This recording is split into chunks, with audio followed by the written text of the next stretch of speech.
The envelope arrived on a Tuesday morning, sealed with red wax and marked confidential in block letters that looked like they'd been carved rather than written. I should have known then that my quiet life in Denver was about to explode into fragments. I'd never be able to piece back together the same way. But sometimes the most dangerous gifts come wrapped in the thinnest paper, and this one would tear my world open before it saved me. Before we jump back in, tell us where you're tuning in from, and if this story touches you, make sure you're subscribed, because tomorrow, I've saved something extra special for you. I was sipping coffee in my tiny kitchen when the doorbell rang, still wearing yesterday's clothes, and nursing a headache from another sleepless night. The divorce had been finalized for 8 months, but David Chen still found ways to remind me he existed. This time, it was a process server, with a smile too bright for 7 in the morning, and a manila folder thick enough to choke on. Sarah Mitchell? You've been served. The lawsuit was 47 pages of legal jargon that boiled down to one simple claim. David wanted half of everything Uncle Bob had left me. The mountain estate in Aspen, the investment accounts, even the old man's collection of vintage maps and CIA memorabilia. According to David's filing, we'd been married when Uncle Bob died, which made his inheritance community property under Colorado law. The audacity made my hands shake as I read through the demands, each one more outrageous than the last. Uncle Bob had been the only person in my family who'd ever looked at me like I mattered. While my parents treated me like an inconvenience they'd never quite figured out how to return, Bob saw potential. He'd take me hiking in the mountains around Denver when I was little, teaching me to read topographical maps and telling stories about places he couldn't name and missions he couldn't describe. "Knowledge is power, kiddo," he'd say, pointing to distant peaks. But the right knowledge at the right time? That's survival. I hadn't seen him much during my marriage to David. My ex-husband had this way of making family visits feel like negotiations, always calculating what Uncle Bob might be worth and how we could position ourselves to benefit. It made me sick, the way David would smile and nod when Bob talked about his work, filing away every detail like ammunition for later use. When Bob died suddenly of a heart attack last year, I'd grieved alone. David had been too busy expanding his defense contracting business to attend the funeral. The inheritance had been a shock. Bob's lawyer, Frank Harrison, had called me to his office 6 months after the funeral, with documents that changed everything. The mountain house, the accounts, the mysterious locked storage unit in Colorado Springs. All of it came to me with a letter that made my throat tight. "Sarah's the only one who ever listened without calculating the profit margin," Bob had written. "She deserves to know the truth, when she's ready for it." I'd moved into the cabin immediately after the divorce was final, trading my cramped apartment for 3 acres of pine trees, and a view that stretched across valleys I'd never learned to name. The house was rustic but solid, with stone fireplaces and thick wooden beams that smelled like decades of mountain air. Bob's office remained exactly as he'd left it. Maps covering every wall, filing cabinets locked tight, and a desk that looked like it belonged in a war room rather than a retirement retreat. David's lawsuit claimed I'd hidden assets during our divorce proceedings. According to his legal team, I'd deliberately concealed Bob's declining health and probable inheritance, manipulating the timeline to ensure the money came to me after our marriage ended. The accusations stung because they were expertly crafted lies wrapped around tiny kernels of truth. Yes, I'd known Bob was sick. No, I hadn't told David how serious it was. But I'd never imagined the old man would leave me everything. The worst part wasn't the money David wanted, though losing the house would mean losing the last connection I had to the only person who'd ever believed in me. The worst part was how thoroughly he'd researched every detail of Bob's life, every asset, every account number. The filing included photographs of the cabin, bank statements I'd never seen, and property records that went back decades. Someone had been watching, documenting, preparing for this moment long before Bob drew his last breath. My phone buzzed with a text from David's new wife, Amanda. "Don't make this harder than it has to be. David deserves his share." The message felt like ice water down my spine. Amanda Chen was everything I'd never been. Polished, connected, brilliant in the way that opened doors and closed off escape routes. She was also David's lawyer, which meant every conversation I'd had with him during our marriage was now potential evidence in a case designed to strip away everything Bob had trusted me with. I walked to Bob's office and stood in front of the massive world map he'd mounted behind his desk. Red pins marked locations across 6 continents, each one representing something he'd never explained. "When you're ready," his letter had said. Ready for what? Ready to understand why a retired CIA analyst would leave his mountain fortress to a marketing executive who could barely balance her own checkbook? Ready to discover why David's legal team knew more about Bob's assets than I did? The phone rang, cutting through my spiraling thoughts. Frank Harrison's voice was steady but strained. "Sarah, we need to talk. David's people have been asking questions about your uncle's work history, questions that make me nervous. Can you come to my office this afternoon?" I agreed, though something cold was already settling in my stomach. As I grabbed my keys, I caught sight of myself in the hallway mirror. The woman looking back appeared older than 35, worn down by months of legal pressure and sleepless nights. But there was something else in her eyes now, something that reminded me of Uncle Bob when he'd study his maps late into the evening. Determination, maybe. Or the recognition that some fights choose you whether you're ready or not. The drive to Denver took an hour through mountain roads that twisted like secrets, each turn revealing new views and hidden valleys. I'd made this trip dozens of times since moving to the cabin, but today felt different. Today felt like the beginning of something I couldn't see clearly yet, but could sense approaching like a storm building beyond the peaks. Frank Harrison's office sat in a glass tower downtown, all polished surfaces and carefully curated success. But when his secretary led me to the conference room, I found Harrison surrounded by file boxes and documents spread across every available surface. His usually perfect silver hair was disheveled, and his eyes held the kind of exhaustion that comes from discovering unpleasant truths. "Your uncle," he said without preamble, "wasn't just CIA. And David's lawsuit, it's not really about your inheritance." Frank Harrison looked like a man who'd aged 5 years and 5 days. His usually immaculate office was chaos. Boxes stacked on chairs, documents scattered across his mahogany desk, and a coffee maker that clearly hadn't been turned off since yesterday.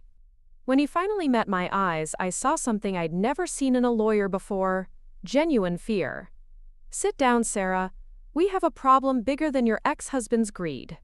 He pulled a thick folder from beneath a stack of legal briefs and slid it across the table. The tab read, "Chen, David, background verification," in Harrison's careful handwriting. Inside were photographs, financial records, and documents that made my blood pressure spike with each page I turned. "Your husband's defense contracting business isn't what it appears to be," Harrison began, settling into the chair across from me. "Blackstone Defense Solutions has been operating under multiple subsidiary names, taking contracts from organizations that don't officially exist. When Bob left you his estate, it triggered something. Within 48 hours of the will being filed, David's company received a massive influx of funding through channels that led me down rabbit holes I wish I'd never discovered." The photographs showed David at meetings I'd never heard about, shaking hands with men in expensive suits who looked like they collected secrets for a living. Financial statements revealed wire transfers from overseas accounts, payments that coincided exactly with dates when David had claimed to be working late at the office. Our entire marriage, apparently, had been built on foundations I'd never seen. "Bob suspected," Harrison continued, his voice dropping to barely above a whisper. "6 months before he died, he came to me with concerns about David's interest in his work. Said your husband had been asking too many specific questions about Bob's time in the agency, about operations that were supposed to be buried so deep they'd never see daylight again. Bob thought David was fishing, but he wasn't sure for what or for whom." I remembered those conversations now with horrible clarity.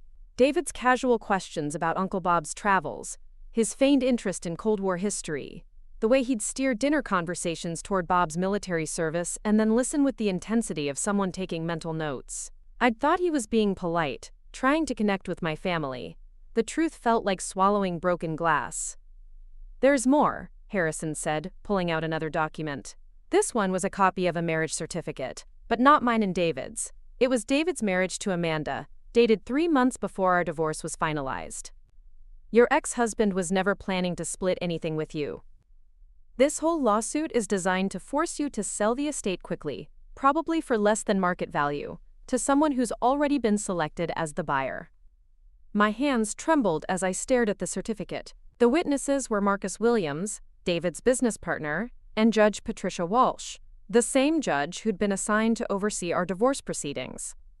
Everything had been orchestrated, planned, executed, with the precision of a military operation.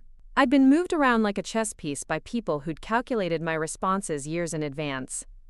"Judge Walsh?" I managed to ask. "She's involved?" Harrison nodded grimly. Walsh has been rubber stamping real estate transfers for Blackstone Defense subsidiaries for 2 years. Properties that get bought, stripped of anything valuable, and then abandoned. But your uncle's place is different. The land itself isn't what they want, it's what's buried under it. He spread out a topographical survey of Bob's property, the same kind of map Bob had taught me to read as a child. Red X marks dotted the mountain slopes around the cabin, indicating geological formations that looked suspiciously like man-made structures. Underground bunkers, maybe, or storage facilities built during an era when the government routinely buried secrets in places they assumed no one would ever look. Bob's property sits on top of a defunct CIA safehouse complex from the 1970s, Harrison explained. Most of the records were destroyed, but there are rumors about what might still be down there. Equipment, documents, maybe even people who were supposed to disappear during operations that officially never happened. David's backers believe your uncle had access to something valuable enough to kill for. The room seemed to tilt slightly as the implications sank in. Uncle Bob hadn't just left me a house and some money. He'd left me a target painted on my back and a treasure map I couldn't read. David's lawsuit wasn't about community property. It was about forcing me to hand over access to whatever secrets lay buried in the mountains behind my new home. What did Bob know? I asked, though I wasn't sure I wanted to hear the answer. Harrison opened another folder, this one containing copies of encrypted emails between Bob and someone identified only as Mountain Bird. The messages were brief, coded, but the urgency was unmistakable. References to, quote, contaminated assets, hostile acquisition attempts, and insurance. Preparing and narrating this story took us a lot of time, so if you are enjoying it, subscribe to our channel. It means a lot to us. Now back to the story. Protocols painted a picture of a man who'd seen danger approaching and had been trying to prepare for it. Your uncle spent his last months setting up safeguards, Harrison said. Legal protections, financial structures, information caches. He was building something, Sarah, and he wanted you to inherit not just his assets, but his ability to protect them. The question is whether you're ready for what that means. I thought about the locked filing cabinets in Bob's office, the maps with their mysterious pins, the storage unit in Colorado Springs I hadn't yet visited. How many secrets had he hidden in plain sight, waiting for someone with the right key to unlock them? And why me? Why trust a marketing executive with mysteries that had apparently attracted the attention of people willing to commit fraud and conspiracy to get their hands on them? There's something else, Harrison said, hesitating. Your uncle left specific instructions about what to do if his death triggered unusual activity around his estate. He prepared documentation that he said would level the playing field if the wrong people came calling. The question is whether you want to open that particular door. He slid a sealed envelope across the table, my name written on it in Bob's distinctive handwriting. The paper felt heavy, substantial, like it contained more than just words. Inside was a single key and a short note. Storage Unit 47, Colorado Springs. When they come for what's mine, show them what's yours. The combination is the date you learn to read a compass.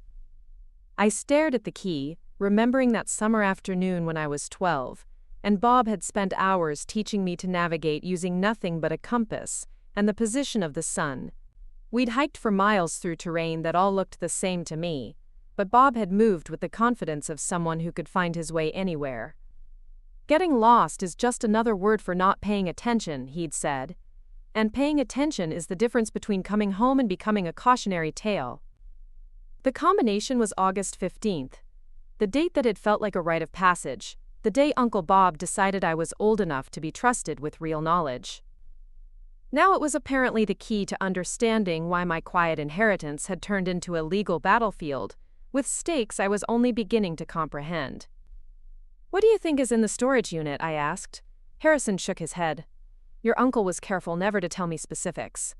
But given David's level of interest and the resources he's apparently willing to deploy, it's either very valuable or very dangerous. Possibly both." We sat in silence for several minutes, the weight of revelation settling between us like smoke. My phone buzzed with another text from Amanda. "Final offer. Settle for 30% and we'll expedite the paperwork. This is your chance to walk away clean." 30%. They were so confident they could force my hand that they were offering me less than half of what David had originally demanded. It felt like confirmation that Harrison was right. This wasn't about money. This was about access, about control, about getting their hands on whatever Uncle Bob had hidden in those mountains. "I need to see what's in that storage unit," I said finally. Harrison nodded slowly. "I was hoping you'd say that. But Sarah, once you open that door, there's no closing it again. Your uncle understood that, and it's why he waited until after his death to put this choice in your hands. Whatever's waiting in Colorado Springs, it's going to change everything." I stood up, tucking the key into my pocket next to my phone, which was buzzing again with what I assumed was another message from David's legal team. The old Sarah might have felt overwhelmed, might have been tempted to take their offer and disappear somewhere safe and anonymous. But sitting in that office, surrounded by evidence of manipulation and conspiracy, I felt something else entirely. I felt angry. Uncle Bob had trusted me with this inheritance for a reason. He'd seen something in me that I was only now beginning to recognize, the ability to stand up when standing up mattered, to ask questions when questions were dangerous, to dig deeper when digging deeper meant risking everything. "Schedule a deposition," I told Harrison. "If David wants a fight over what's rightfully mine, then let's give him one. But first, I'm going to Colorado Springs to find out exactly what I'm fighting for." The Secure Storage Solutions facility squatted on the outskirts of Colorado Springs like a concrete fortress designed to keep secrets buried.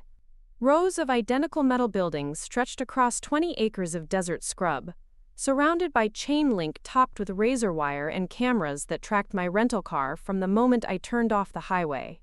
The place screamed government contract, the kind of operation that rented space to people who needed their business to remain invisible.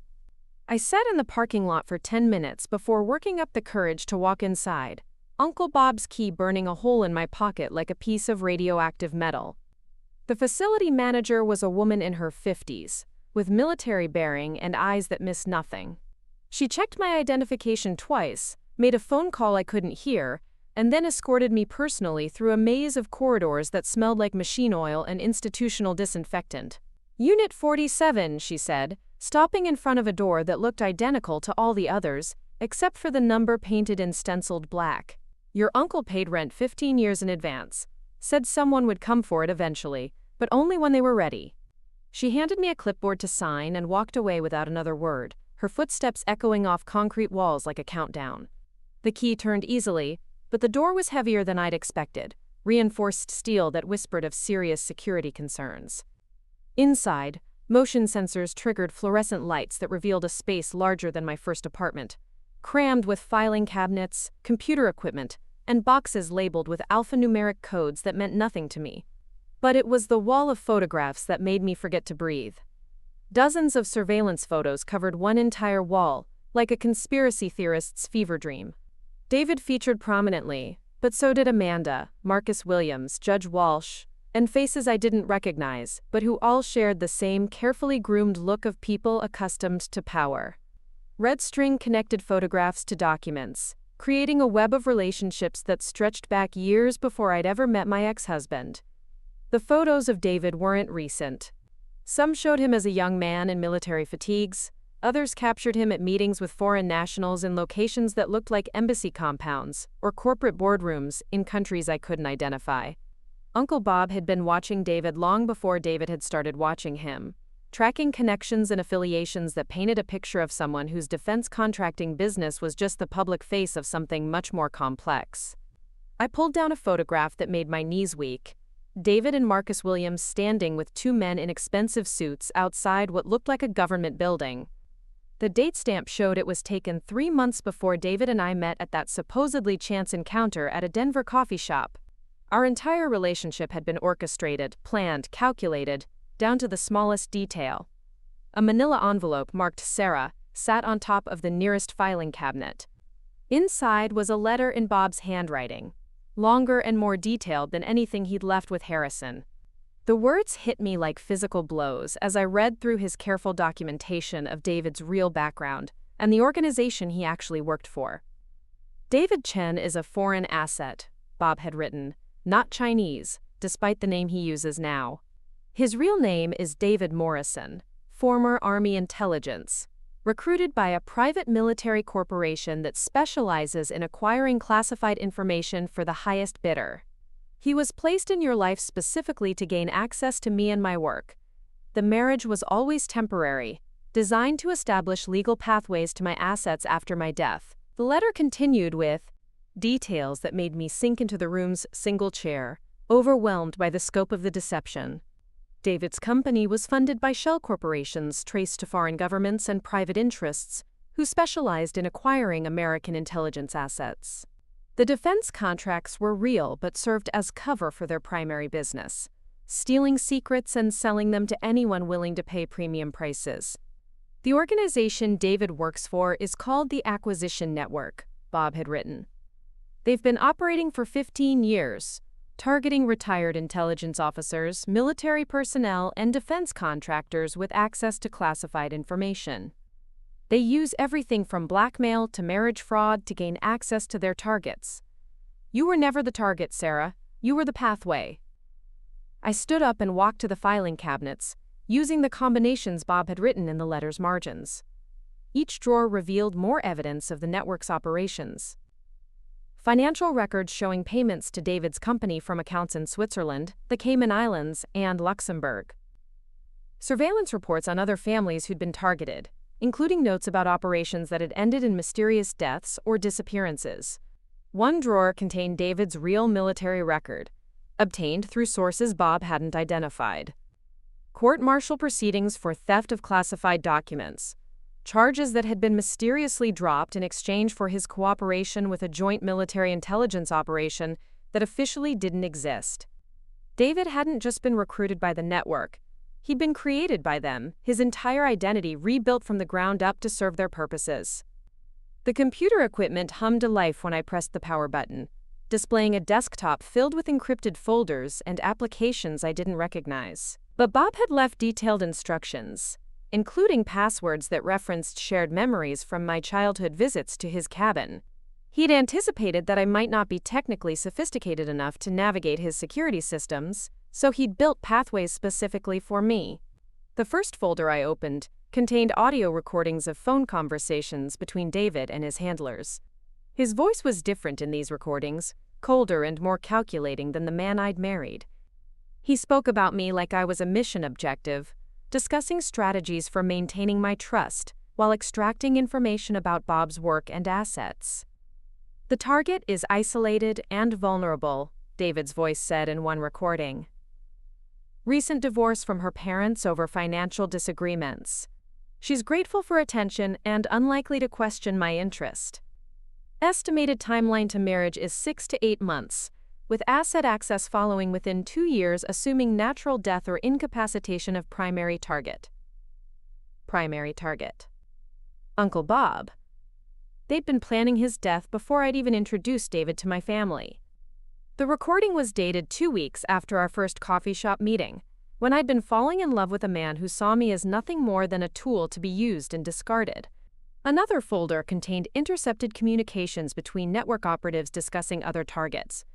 Families destroyed, assets stripped, people who'd asked too many questions about missing relatives or suspicious deaths. The network operated like a cancer, spreading through military and intelligence communities, using personal relationships as weapons, and leaving devastation in their wake. But it was the final folder that made me understand why Uncle Bob had spent his last months preparing for war. It contained details about network operations that went beyond simple intelligence theft. They were selling information that got agents killed, compromising operations that protected American lives, and facilitating attacks on military installations by providing enemy forces with classified tactical information. The network wasn't just committing fraud or theft. They were committing treason on an industrial scale, and they'd been doing it for years while government agencies either looked the other way or actively facilitated their operations. Judge Walsh wasn't just corrupt. She was a network asset, placed in position to provide legal protection for their activities and ensure that investigations never gained traction. My phone rang, making me jump. Harrison's number appeared on the screen, but when I answered, it wasn't his voice I heard. Ms. Mitchell, my name is Agent Lisa Park, Defense Intelligence Agency. I'm calling from Mr. Harrison's office, where we're currently conducting an interview regarding your uncle's estate. We understand you may have accessed certain materials today that relate to ongoing national security investigations. The voice was professional, controlled, but I could hear tension underneath the official tone. Mr. Harrison has provided us with information about your uncle's concerns regarding foreign intelligence activities targeting American assets. We'd like to speak with you as soon as possible about what you may have discovered. I looked around the storage unit, taking in the walls of evidence and boxes of documents that apparently contained enough information to interest the Defense Intelligence Agency. Uncle Bob hadn't just left me an inheritance, he'd left me a weapon. The question was whether I was brave enough to use it. I'm in Colorado Springs, I said carefully. At a storage facility my uncle maintained. There's quite a bit of material here that I think you'd find interesting. There was a pause, then Agent Park's voice returned with new urgency. Ms. Mitchell, do not discuss the contents of that facility with anyone else. Do not photograph or remove any materials. We're dispatching a team to secure the location and escort you to a safe interview environment. This is for your protection as much as it is for national security. After I hung up, I sat in the storage unit's fluorescent glare, surrounded by evidence of betrayal that stretched back years before I'd known any of these people existed. David's lawsuit suddenly seemed like the least of my problems. If Uncle Bob was right about the network's activities, then I wasn't just fighting for an inheritance. I was sitting on information that could expose a conspiracy involving foreign intelligence services, corrupt American officials, and private military contractors who'd been selling out their own country for profit. The sound of vehicles arriving outside echoed through the storage facility's thin walls. Multiple engines, coordinated arrival, the purposeful movement of people accustomed to securing dangerous situations quickly and efficiently.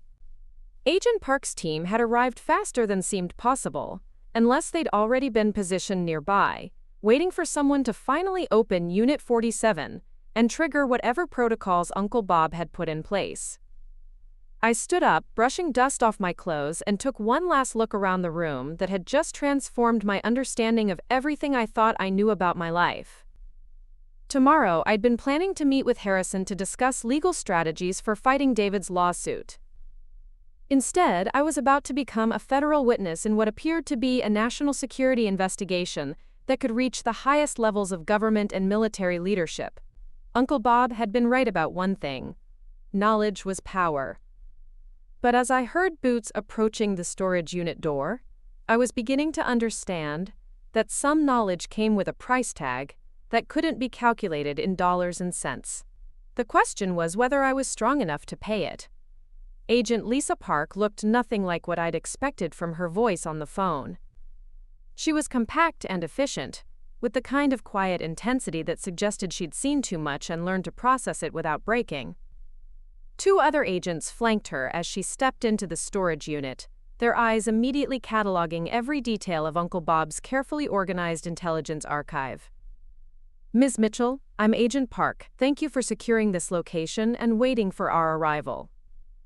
Her tone was professional but not unkind, as if she understood that my world had just been turned inside out and was trying to ease the transition. Before we proceed, I need to ask you some questions about your knowledge of these materials and any contact you may have had with individuals connected to your uncle's work. I gestured toward the wall of photographs and documents. Until 2 hours ago, I thought my uncle was a retired CIA analyst who collected maps and told interesting stories. Now I'm discovering that my entire marriage was apparently a foreign intelligence operation designed to steal whatever he left me. Agent Park followed my gaze to the photographs of David, her expression revealing nothing. Your uncle Robert Mitchell was more than an analyst. He was one of our most effective counterintelligence operatives, specializing in identifying and neutralizing foreign acquisition networks operating on American soil. These materials represent 15 years of investigation into what we now call the Acquisition Network, a private military organization that specializes in stealing classified information and selling it to the highest bidder. She moved to one of the filing cabinets and pulled out a thick folder marked with David's real name, Morrison.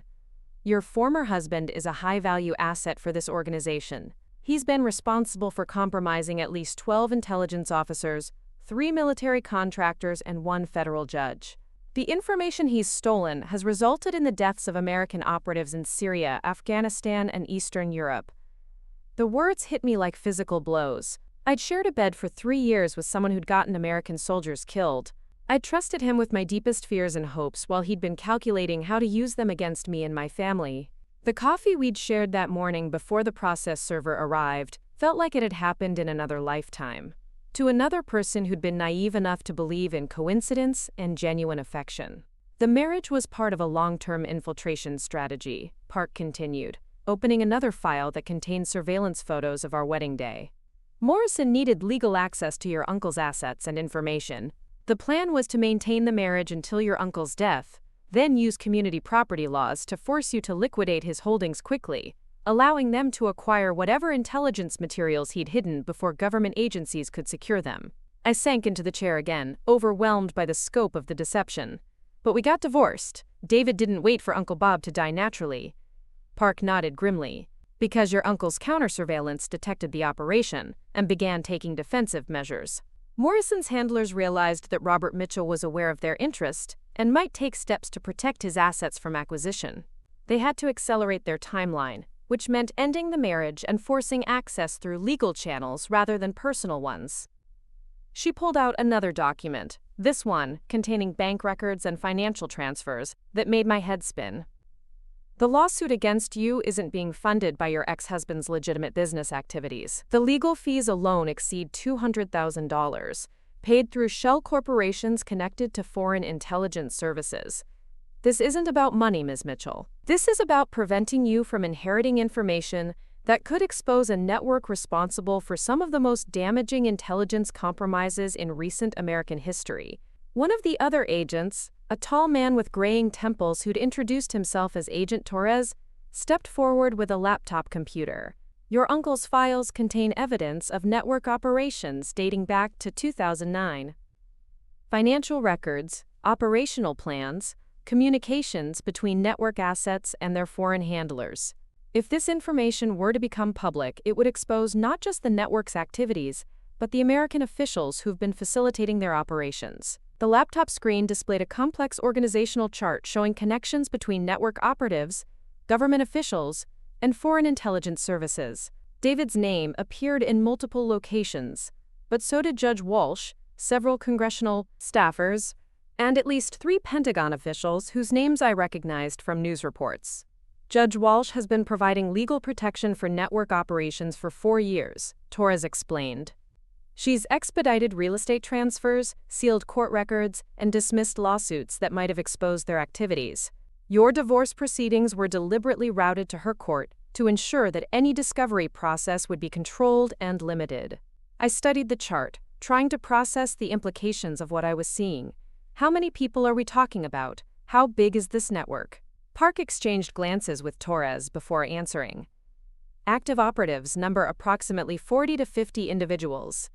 But their support network includes lawyers, judges, politicians, military officers, and intelligence community personnel. We estimate they've compromised over 200 individuals in sensitive positions, either through blackmail, financial incentives, or operational manipulation like what was done to you. She moved to another filing cabinet and withdrew a thick folder marked Termination Protocols. Inside were detailed plans for what appeared to be assassination operations, targeting individuals who'd become liabilities to network activities. Uncle Bob's name appeared on a target list dated 6 months before his death, along with 3 other retired intelligence officers who died of apparent heart attacks or accidental deaths within the past 2 years. Your uncle suspected they were planning to eliminate him, Park said quietly. His death appears to have been natural, but we're conducting additional tests to rule out sophisticated poisoning methods that can mimic cardiac events. The timing was certainly convenient for network operations. It occurred just as he was preparing to provide evidence to federal investigators. The room felt colder suddenly, as if Uncle Bob's presence was lingering in the fluorescent-lit space where he'd spent his final months preparing for a war he'd known he might not survive. The man who'd taught me to read maps and navigate by stars had been fighting enemies I'd never imagined, protecting information that could save American lives, while simultaneously trying to ensure that his death wouldn't leave me defenseless against people who'd already demonstrated their willingness to kill. What happens now? I asked, though I suspected the answer would complicate my life in ways I wasn't prepared for. Torres closed the laptop and faced me directly. We need your cooperation in a federal investigation that will likely result in multiple arrests and prosecutions. Your ex-husband's lawsuit becomes evidence of conspiracy and foreign intelligence activities. Judge Walsh will be arrested within 48 hours. The defense contracting company your ex-husband operates will be shut down and its assets seized, Park added. But first, we need to secure your safety. The network is aware that you've inherited your uncle's materials, and they've demonstrated that they're willing to use violence to protect their operations. You can't return to your normal life until we've neutralized the immediate threats against you. She handed me a secure phone, military-grade encryption that looked like it could survive a nuclear explosion. This connects directly to our operations center. You'll be relocated to a secure facility while we process the intelligence your uncle collected and begin arrest operations. The inheritance dispute becomes irrelevant once your ex-husband is in federal custody on espionage charges. I looked around the storage unit one more time, taking in the scope of Uncle Bob's final gift to his country and to me. He'd spent his last months creating an insurance policy that would protect both American national security and his only living relative. The lawsuit that had seemed like the end of my world was actually the beginning of justice for crimes that stretched back over a decade. There's something else, I said, remembering details from the files I'd reviewed. Uncle Bob's materials mention other families that were targeted. Other people like me who might not know that their spouses or relatives are foreign assets. Park nodded approvingly. Your uncle identified 17 active operations targeting American families with access to classified information or sensitive technologies. Some of those operations are still ongoing. The people being targeted have no idea they're in danger, just like you didn't until today. She paused, studying my face as if trying to gauge my reaction to what she was about to propose. We'd like your help contacting those families and warning them about the threats they're facing. You understand better than anyone what it feels like to discover that your entire life has been built on lies designed to exploit and endanger you. The weight of responsibility settled on my shoulders like a heavy coat. Uncle Bob had left me more than evidence of crimes. He'd left me the opportunity to save other innocent people from the manipulation and betrayal I'd experienced. The inheritance I'd thought was about money and property was actually about duty and protection, about using the truth as a weapon against people who'd built careers on deception and murder. Will I be safe? I asked, though I suspected that safety was a relative concept when dealing with foreign intelligence operations and domestic conspiracies that reached into the highest levels of government. Torres answered honestly. We'll provide the best protection available, but the network has demonstrated sophisticated capabilities and extensive resources. Your safety depends partly on how quickly we can roll up their operations, and partly on your willingness to trust our security protocols completely. Agent Park stepped closer, her voice taking on a more personal tone. Your uncle knew this moment would come. He prepared these materials specifically for you because he believed you had the strength and integrity to see this through. Everything he did in his final months was designed to give you the tools and support you'd need to survive what comes next. I stood up, Uncle Bob's secure phone heavy in my hand, and made the decision that would define the rest of my life. When do we start? The federal safe house looked like every suburban ranch home in America, complete with a manicured lawn and newspapers scattered on the driveway to maintain the illusion of normalcy. But the windows were bulletproof. The basement contained enough communications equipment to run a small war, and the 3 agents who rotated shifts protecting me carried weapons that could stop an armored vehicle. I'd been living there for 6 days, watching the news coverage of what reporters were calling the largest counterintelligence operation in a decade. David's arrest had been spectacular. Federal agents had surrounded Blackstone Defense Solutions at dawn, cutting off every exit while helicopters circled overhead. The images of him being walked out in handcuffs, his carefully cultivated businessman facade, cracking under the weight of espionage charges, played on every news channel for hours. Amanda had been arrested at their home the same morning, her legal credentials immediately suspended pending investigation into her role in facilitating network operations. Judge Walsh had tried to run. Airport security had detained her at Denver International as she attempted to board a flight to Switzerland using a passport under an assumed name. The discovery of offshore accounts containing over $3 million in payments from foreign intelligence services had made her case front-page news across the country. Marcus Williams had been found dead in his office. An apparent suicide that investigators suspected was actually an execution designed to prevent him from providing testimony about network operations. But it was the scope of the broader investigation that truly demonstrated Uncle Bob's genius in documenting the conspiracy. The files he'd left in the storage unit had triggered simultaneous raids across 12 states, resulting in 47 arrests of network operatives and their government contacts. Congressional hearings were already being scheduled to investigate how foreign intelligence sees suspected network operations across the United States, with red pins marking confirmed cases and yellow pins indicating probable targets still under investigation. The family targeting program is just one component of a broader strategy to compromise American intelligence capabilities from within. They're also targeting defense contractors, technology companies, research universities, and government agencies. The goal is to create a network of assets so extensive that they can access virtually any classified information they want. The scope of it was staggering. Foreign intelligence services weren't just trying to steal specific secrets. They were attempting to create permanent infiltration networks that could provide ongoing access to American military and technological capabilities. Uncle Bob had stumbled onto just one piece of a much larger puzzle, but his documentation had provided the key to understanding the entire operation. "There's something else," Park said, reaching into her briefcase and withdrawing a leather portfolio that looked familiar. "Your uncle left specific instructions about additional materials that would only be released if you agreed to continue his work. There are 7 more storage units across the country, each containing intelligence on different aspects of foreign infiltration operations. The portfolio contained keys, combinations, and location details for storage facilities in Virginia, Texas, California, and 4 other states." Uncle Bob had spent decades building an intelligence archive that mapped foreign operations across the entire country, and he'd structured it so that only someone willing to commit to finishing his work would gain access to the complete picture. "He knew this day would come," I said, running my fingers over the familiar handwriting that had labeled each key with cryptic location codes.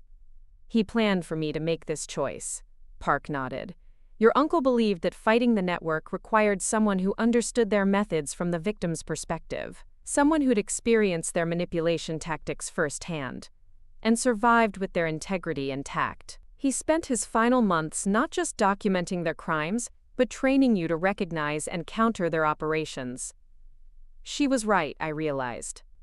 The hiking trips where Bob had taught me to read maps and navigate by landmarks hadn't just been family bonding time. They'd been intelligence training disguised as childhood adventures. The stories about his work that had seemed like entertaining family history were actually case studies in counterintelligence operations. Even his insistence on teaching me to spot inconsistencies in people's stories had been preparation for identifying foreign operatives using fabricated identities. My secure phone buzzed with an incoming message from Agent Torres. The text was brief but significant. "Morrison talking. Providing details on network operations in exchange for reduced charges. Wants to speak with you personally." I showed the message to Park, who read it with growing interest. "David's offering to cooperate with the investigation. That's unusual for network operatives. They're typically trained to resist interrogation and protect their operations even under extreme pressure." He wants to talk to me specifically, I said. Why would that matter to the investigation? Park considered the question carefully before answering. Network operatives are trained to view their targets as objects rather than people.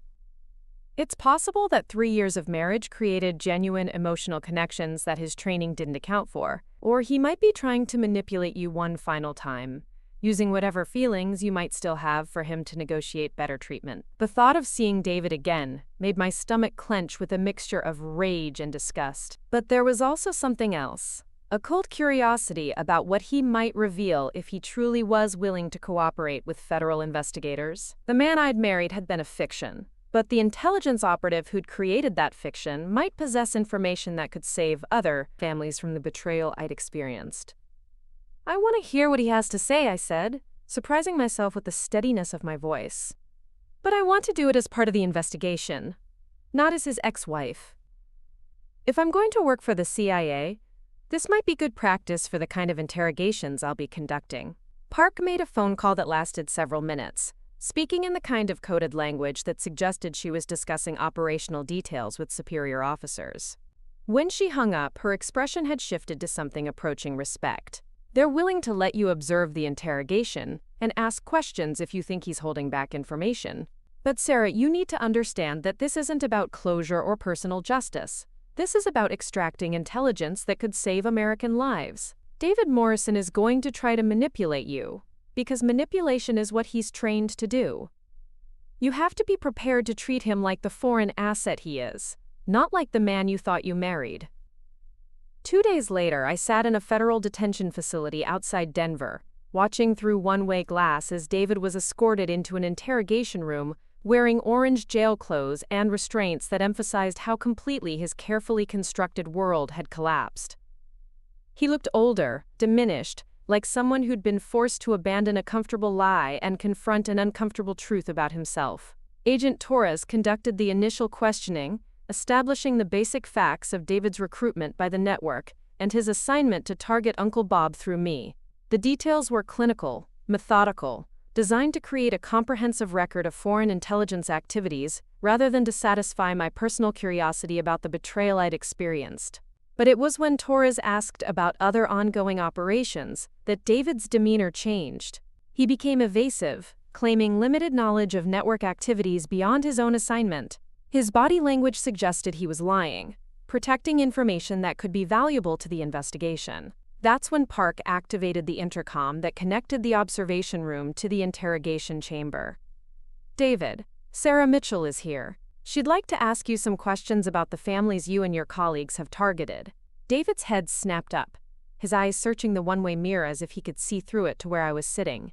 For the first time since his arrest, his carefully controlled expression cracked, revealing something that might have been genuine emotion. Sarah, he said, his voice carrying a note of pleading that I'd never heard before. I know you hate me, but I need you to understand that not everything between us was a lie. The feelings I developed for you weren't part of the mission parameters. I activated the microphone, keeping my voice steady and professional. Tell me about the other families, David. How many people are living the lie I lived? How many children are growing up with parents who view them as intelligence assets rather than human beings? He was quiet for a long moment, staring at the table between his shackled hands. When he finally spoke, his voice was barely above a whisper. There are things the network does that go beyond intelligence collection. Operations that target families not just for information but for elimination when they become liabilities. Torres leaned forward, his attention sharpening. What kind of elimination operations? David met my eyes through the mirror, and for a moment I saw something that looked like the man I'd thought I'd married. The family in Virginia, the NSA cryptographer's daughter and her children. They're scheduled for termination next week. The network's handlers believe the father is becoming suspicious of his son-in-law's activities. My blood turned cold. A family with 3 children was going to be murdered because they'd served their usefulness as intelligence sources. Uncle Bob's files had identified this family as a network target, but we'd assumed they were still in the information gathering phase of the operation. How many other families are scheduled for termination? I asked, fighting to keep my voice level. David's answer changed everything. All of them. The network is shutting down the family infiltration program because your uncle's investigation compromised too many operations. Rather than risk exposure, they're eliminating evidence, and that includes the families who could identify their operatives. Park was already on her phone, coordinating with federal agencies to provide immediate protection for the families Uncle Bob had identified as network targets. 17 families across the country were about to become victims of a mass murder operation designed to cover up more than a decade of foreign intelligence activities. Torres pressed David for operational details, timelines, methods, the identities of network operatives assigned to carry out the eliminations. David provided everything he knew, his cooperation apparently motivated by genuine horror at the scope of what his organization was planning. "I signed up to steal information, not to murder American families," he said, his voice breaking slightly. "The network told us the targets were acceptable casualties in a larger intelligence war. But watching you grieve for your uncle, seeing how much the inheritance meant to you, I started questioning whether any of this was worth the human cost. I found myself believing him, which disturbed me more than I wanted to admit. The man who'd manipulated and betrayed me was also capable of genuine remorse and moral awakening.